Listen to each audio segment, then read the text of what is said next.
I became really disabled when I was 27. I'd had symptoms before that. I stopped riding because my right leg was pushing me off.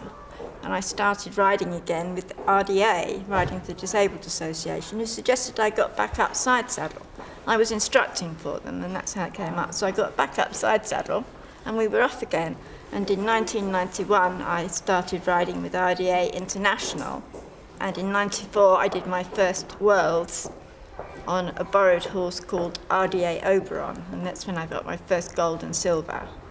And I've been at every World Championship since, and all the Paralympics right through from 1996 when there was the first one, and I've got a gold medal at every Paralympics of all the 4 that I've done consecutively. You don't do it alone. You can't do it alone. You have to have a team. If you haven't got a team and be part of a team, you wouldn't do it. You wouldn't be able to do it. The family have been very important because my travelling carer has been my sister, who comes down from Lancashire and travels when we go away as my carer. The other person that I work with is my daughter, who's my eyes on the ground and my trainer at home. UK have a very good attitude. We're very professional. We have regular training camps, and we have a good regular team that travels with us. Come on, we'll come. Good boy, we'll come. I work with Pammy Hutton from Talon School of Equestrianism. Come on. We've got the backup of the veterinary, another team trainer, which is another set of eyes, which is always very helpful, who comes up, and the odd outside trainer that comes in. The horse chiropractor, who's brilliant at relaxing all the tight spots that the horses have got built up, etc., and helping them to move better.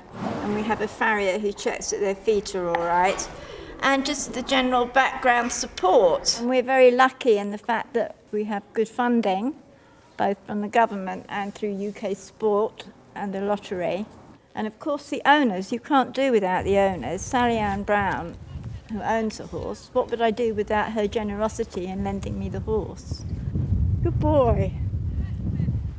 He goes out for a hack regularly, with me or with Amber, so that he does something different. He goes out in the field nearly every day, so he can be a horse and keep his psychology right. And he even does some jumping with Amber to be different. I just keep introducing more difficult movements as he gets more able to bend and be supple and listen and feel.